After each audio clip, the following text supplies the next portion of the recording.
A very good evening to you, and it's a warm welcome to the news live on Channel I. I'm Sharifa Tahir. A very good evening indeed. I'm Javed Bongzo, and we begin with the headlines of tonight's news. The President calls upon the Jaffna University students to continue academic activities without fear or suspicion. The national policy on alcohol control has been unveiled. Minister Chandrani Bandara says the using of children for political activities is an offence under the section of child brutality. A group of foreign travellers has been attacked in Afghanistan.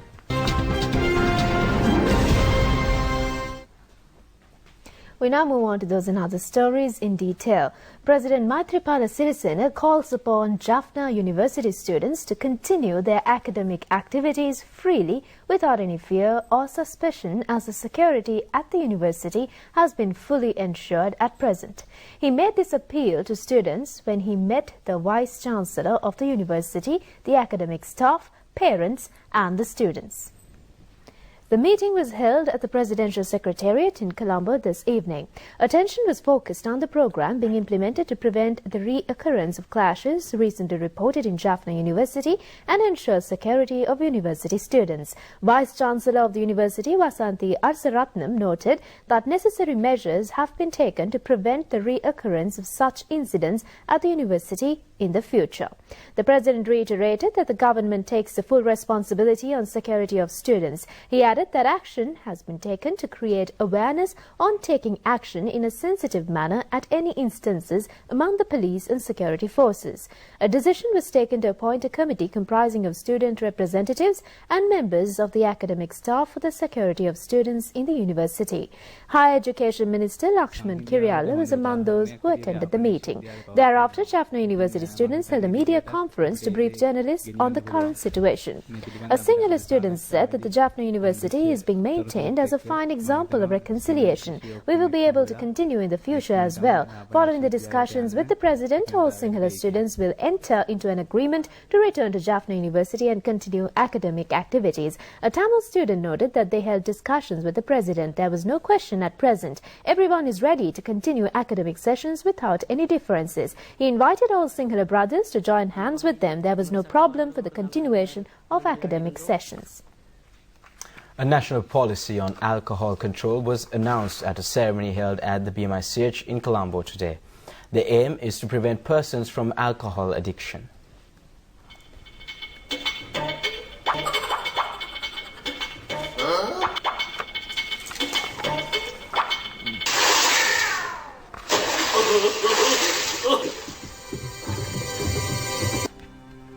Alcohol consumption is one of the main reasons for the disruption of public health development and poverty worldwide. It is also the main reason for 60 diseases. The consuming of alcohol is an indirect reason for 200 other diseases. Alcoholism is one of the 4 causes for 7 out of 8 deaths in Sri Lanka. The national policy on alcohol control was launched with the main aim of making Sri Lanka free of alcoholism, considering those factors. This policy included the prevention of all activities leading to the promotion of production and using of alcohol in the country. It is also aimed at creating a social environment towards this end, as well as to protect the people from ill effects of consuming alcohol and preventing accidents related to alcoholism. Health Services Director General Specialist Dr. Palta Mahipala presented the policy document to the members of Mahasangha and thereafter handed over it to the Health Minister Dr. Raj Senaratne.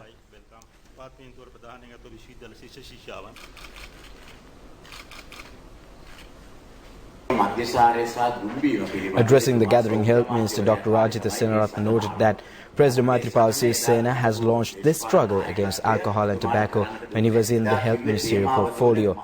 But the then political leadership has taken measures to block his initiative. The theme of the previous regime was an end to alcoholism or Matatathita. But alcoholism was being continued without an end. When President Maithripala Sirisena was serving as the health minister at that time, he spoke about the introduction of 80% pictorial warnings on cigarette packets. However, he was summoned to the president's house and put him on the dock. The tobacco company was the complainant. The case was heard before the then President Mahinda Rajapaksa. President Maithripala Sirisena was the accused at that time. That was the Matratita which prevailed during the previous regime, he said. A special meeting of Sri Lanka Freedom Party's Central Working Committee is now being held at President's House under the patronage of President Maithripala Sirisena. Minister Mahinda Amaravira said that they will discuss on several matters of importance, including the upcoming local government elections. The SLFP Central Committee members representing the opposition are also attending the meeting. Political sources said the discussions will also be centred on shouting of slogans defaming the president and hooting at the SLFP headquarters by participants of Padayatra recently. Attention will also be focused on the extension of the agreement reached between the UNP and the SLFP. Sri Lanka's Central Depository System CDS company provides facilities for its customers to obtain information on the share market transactions via internet. The company has launched a business window named eConnect. Sri Lanka's Central Depository System's main task is to act as a trustee and a protector for its customers. CDS was launched in Sri Lanka as the first South Asian institute providing this service. It has served in the country for around 25 years, extending its contribution for share market transactions. Investors are used to obtain their accounts and investment reports by sending letters to Central Depository System via stockbroker companies. But the new methodology facilitates investors to obtain instant data using mobile phones, tabs or laptops. They should register with www.cdseconnect.lk website for this purpose. CDS account holders will receive several services including balance sheet inception, the history of transactions in the past 6 months and changes of portfolio.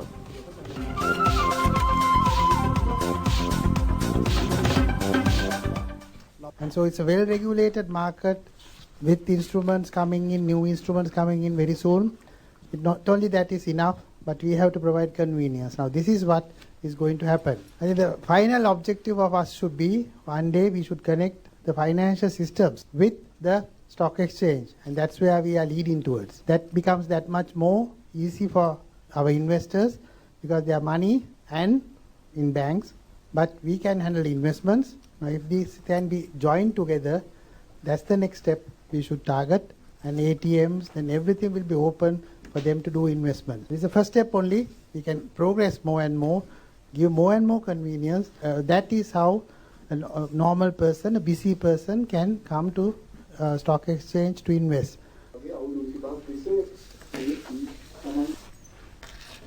Transport and Civil Aviation Services Minister Nimal Siripala de Silva reiterates that Sri Lanka would have to fulfill a great task in the aviation service field, although it is a small island. The minister made this observation when he addressed the 25th anniversary ceremony of Air Traffic Engineering Officers Association at Water's Edge in Colombo yesterday. He further noted that a very few plane accidents were reported in the Sri Lanka's air zone in the recent past. This was a proof of the country's successful aviation services, he added. Minister Nimal Siripala de Silva opened the official website of Air Traffic Engineering Officers Association in the presence of Transport Ministry Secretary Nihal Somavira and office bearers of the association. We had been able to build up a set of who could match any air traffic engineering officer in the world. That is our strength. Though we are a small island nation, we have a large airspace to provide services from this side up to Australia, Jakarta, then up to Maldives. So we have a very large airspace. It's under our control. So you are providing a service at a very pivotal point, because not only to the Sri Lankans, but to the international air traffic. So therefore, it is very necessary. Pilots and the people who are associated with this trade and aviation will know your capability, whether you have done any mistakes, how professional you are, how attentive you are. Women's and Child Affairs Minister Chandrani Bandar claimed that the engaging of a small child in political activities was an offence under the section of child brutality. She reiterated that if a child is mentally or physically abused by such activities, then it is an illicit act. Mr. Chandrani Bandar noted that stern action will be taken against persons who are responsible for the Padayatra incident involving a small child after conducting investigations. Many people vehemently condemned with contempt the using of a child in the protest march organized by a small group of MPs in the opposition. People have seen the visuals of a small child without any knowledge of politics chanting political slogans at the march when it was telecast over certain television channels.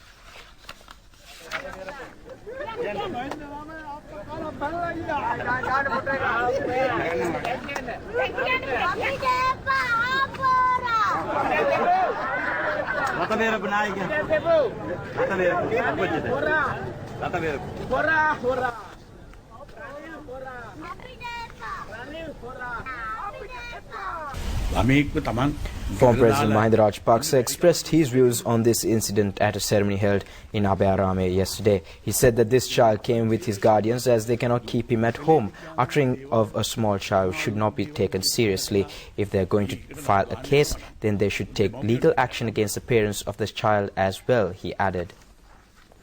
Mr. Chandrani Bandar said that these people were ready to take any action, not only using small children to gain their objectives of capturing power. She added that this incident is a violation under the section of child brutality in accordance with the law of Sri Lanka. She reiterated that if a child is mentally or physically abused by such activities, then it is an illicit act. It is a serious offence. She said that as the Minister in charge of Women and Child Affairs, necessary action has been taken to punish perpetrators.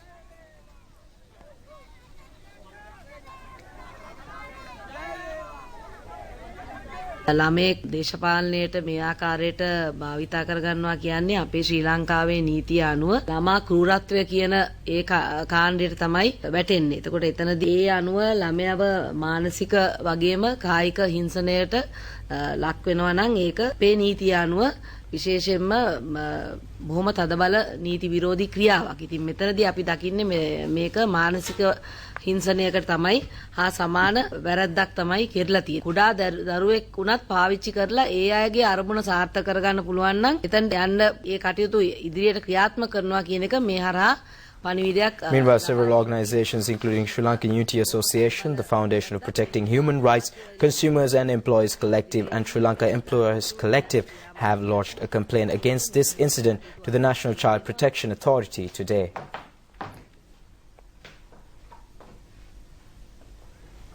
A palliative care service is to be introduced for the first time in Sri Lanka with the aim of improving the living standard of Sri Lanka's kidney and cancer patients. A training workshop was held in Colombo today to create awareness on this initiative. The palliative care service is aimed at reducing the sufferings and trauma of patients with cancer and kidney ailments and other incurable diseases. This service will provide relief for family members of patients suffering from such diseases. This care service is being introduced countrywide by cancer specialist Dr. Ranjan Malavarachi, serving at Kuliapita Base Hospital. A 5-day training workshop for health service officers in government and private hospitals in the Anuradhapura district was inaugurated recently. Addressing the workshop, a training officer on palliative care service at Canberra Hospital in Australia, Anne Booms, noted that a network of professionals engaged in this service is to be established to propagate this initiative.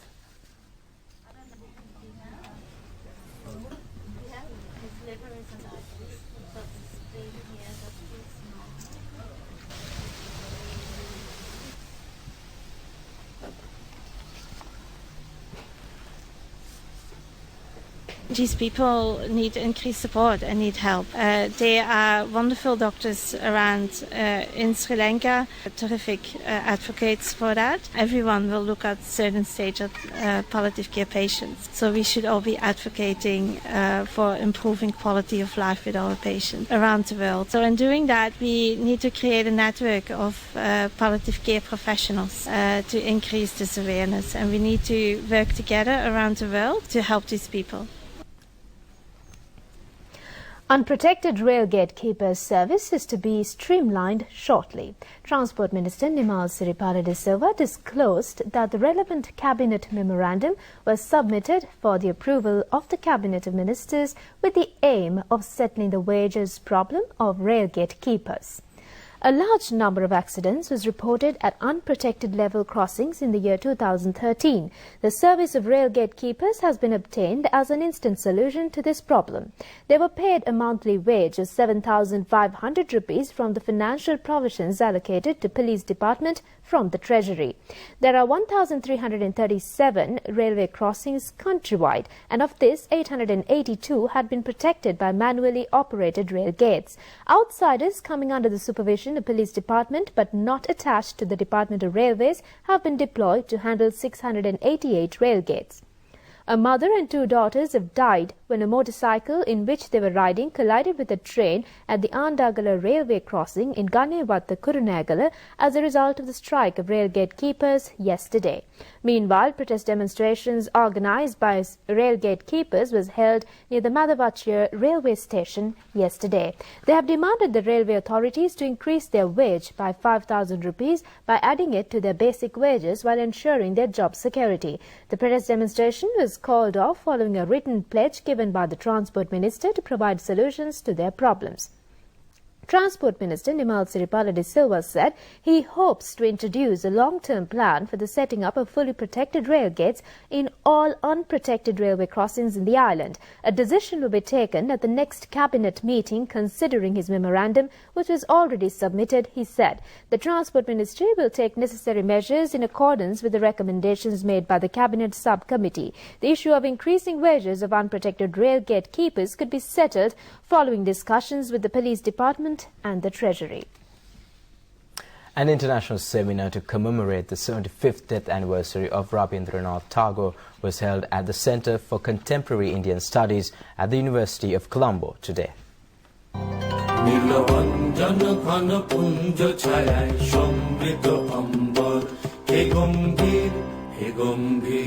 Rabindranath Tagore was a Bengali polymath who reshaped Bengali literature and music, as well as Indian art with contextual modernism in the late 19th and early 20th centuries. Author of Geetanjali and its profoundly sensitive, fresh and beautiful verse, he became the first non-European to win the Nobel Peace Prize in Literature in 1913. He was highly instrumental in introducing the best of Indian culture to the West and vice versa, and he is generally regarded as the outstanding creative artist of the modern Indian subcontinent.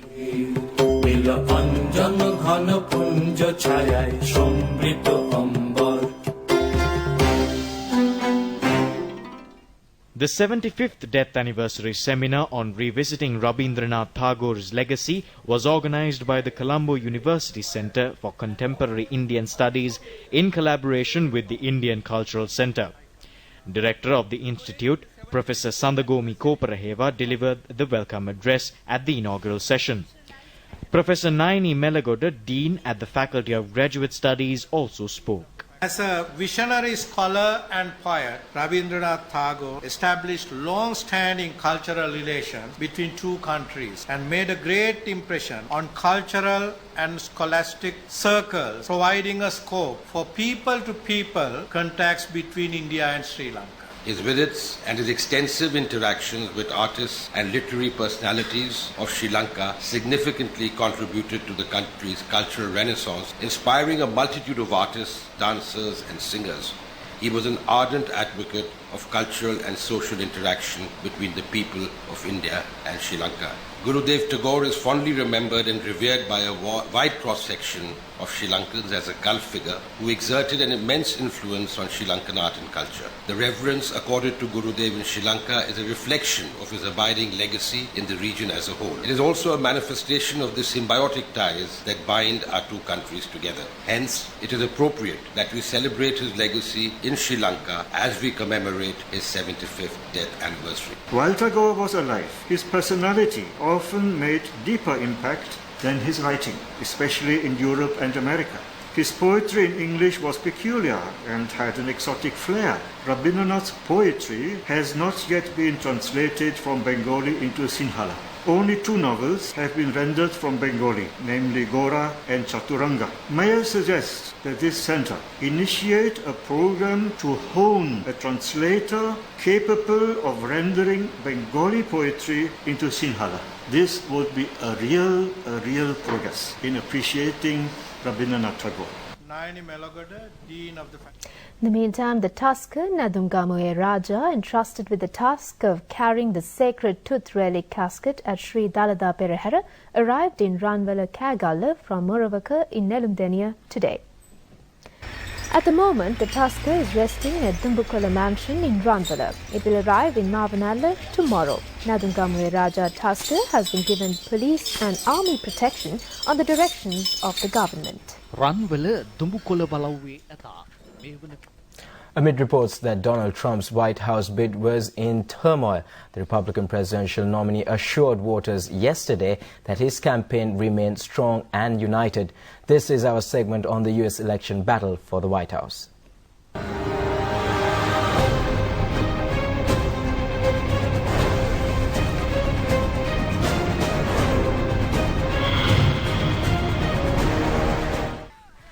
Speaking at a rally in Florida, Trump stressed the unity within his party and launched another attack on President Obama. He also referred to Democratic presidential nominee Hillary Clinton as the founder of ISIS. So I just want to tell you the campaign is doing really well. It's never been so well united. And I would say right now it's the best in terms of being united that it's been since we began. We have a president who frankly is incompetent. We've been humiliated by President Obama and his policies. We let ISIS take this position. It was Hillary Clinton that she should get an award from them as the founder of ISIS. That's what it was. Her weakness, her weak policies. Meanwhile, Mrs. Clinton visited small-scale American businesses in Colorado and criticized Trump's business practices and long history of outsourcing. I really would like him to explain why he paid Chinese workers to make Trump ties. This is one of them. It's got his name on it, of course. And instead of deciding to make those ties right here in Colorado, but it's not just his ties. Donald Trump makes his suits in Mexico, not Ohio, where he could. His furniture in Turkey, not Pennsylvania, where he could. His picture frames in India, not Wisconsin, where he could. And I mean this because if he wants to make America great again, he should start by making things in America.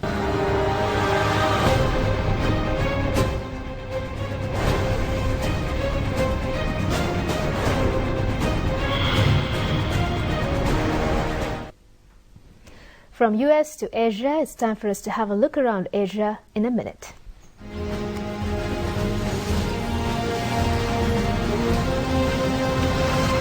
India will host the SAARC anti-terror meeting on September 22nd to 23rd, Indian Interior Secretary Rajiv Mehrishi said today after the SAARC Interior Affairs Secretary meeting in Islamabad.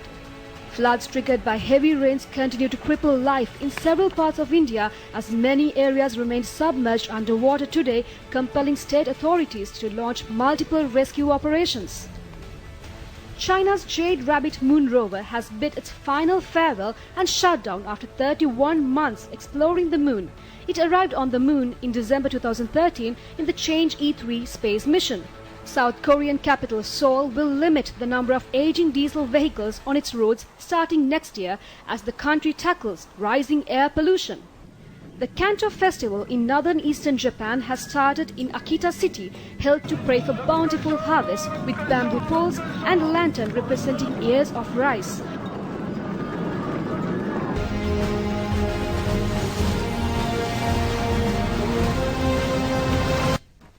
The government has decided to find solutions for the fishermen's problem in the north through discussions between Sri Lankan and Indian fishermen. Fisheries and Aquatic Resources Development Minister Mahinda Amaravira revealed that diplomatic-level discussions will be conducted to solve the fishermen's problem while maintaining the goodwill with neighbouring India. Mr. Mahinda Amaravira said that a request has been made by the Indians to release the boats seized by the Sri Lankan Navy. A decision was taken to begin discussions with fishermen on the request made by India.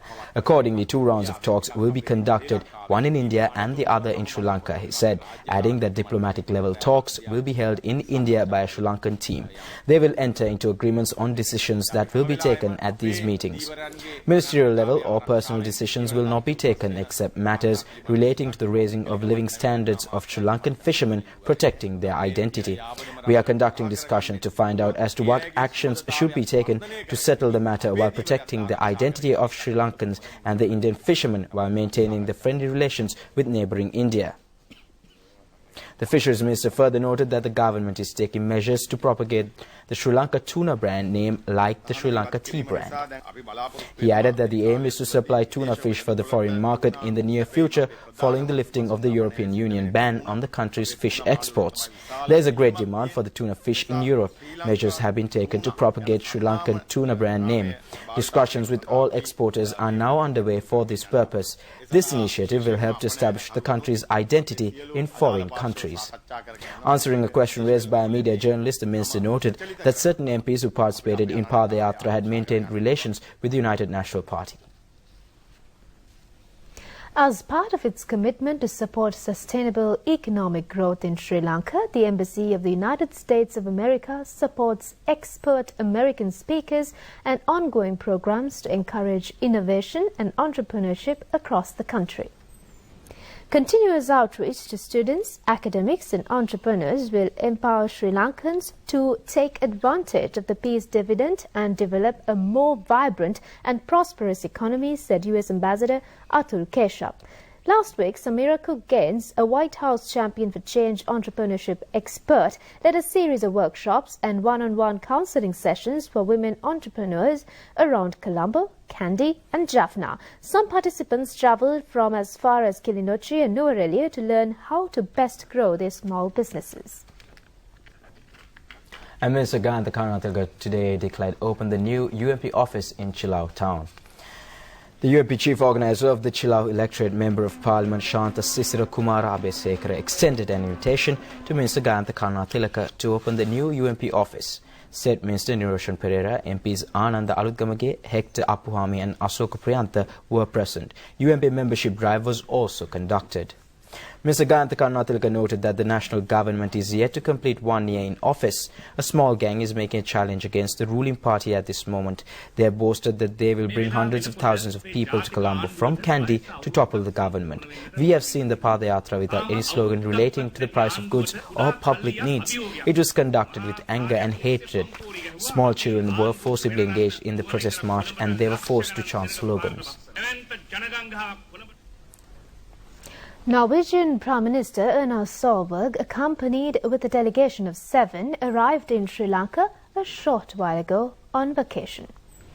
Sri Lanka and Norway have enjoyed a long-standing relationship for more than 60 years. Sri Lanka has recently demonstrated its commitment to democratic transition and is welcoming international investment which could further strengthen the economy. Both Sri Lanka and Norway are countries with a long coastline and hence the potential for sharing ideas and business opportunities. A Sri Lankan man in Canada faces likely imprisonment after a judge found him guilty of 10 criminal offences, including forcible confinement involving a minor. Lingintan Mahendra Raja is also convicted of 2 other counts of forcible confinement involving a man and a woman, 2 counts of assault, 2 counts of assault using a weapon, threatening to cause death, threatening to kill the victim's pet dog, and entering a dwelling to commit an indicatable offence. Taking a look at the stock today, the All Shares Price Index closed at 6,478.25 points, increased by 33.33 points, and the S&P SL20 Index closed at 3,511.02 points, also increased by 23.10 points at the end of trading in the Colombo Stock Exchange today. Turnover was over 505 million rupees. Here's a summary of market details of the Colombo Stock Exchange today. Well, that's it for local news. Foreign news is coming up next.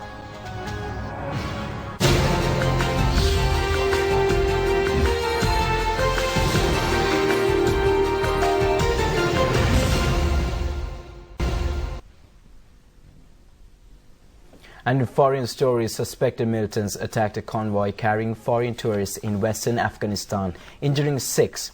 Afghan officials told the BBC a group of a dozen travellers were escorted by Afghan army personnel on their way to Herat city when they were ambushed.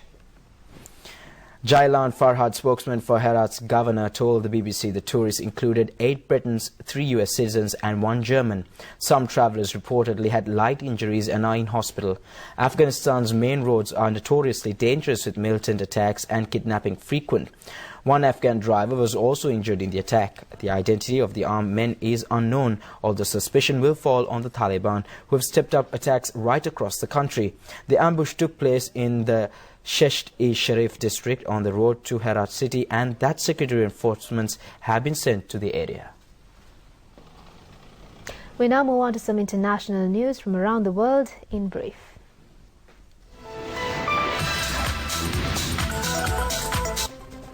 The Olympic torch has arrived in Rio de Janeiro by boat after a 3-month tour of Brazilian cities. However, there were chaotic scenes later in the north of the city when the torch relay was challenged by hundreds of demonstrators angry at the high cost of hosting the games. Riot police used tear gas and pepper spray to disperse the crowd.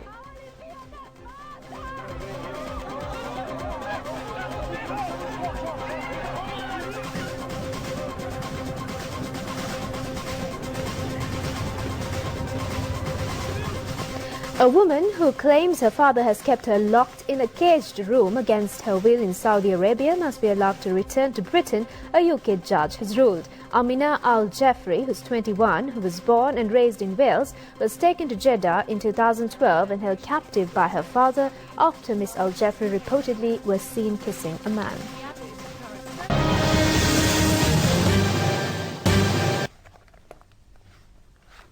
And in sports news, Sri Lanka were bowled out for 281 runs in their first innings in the second test against Australia at Galle International Stadium today.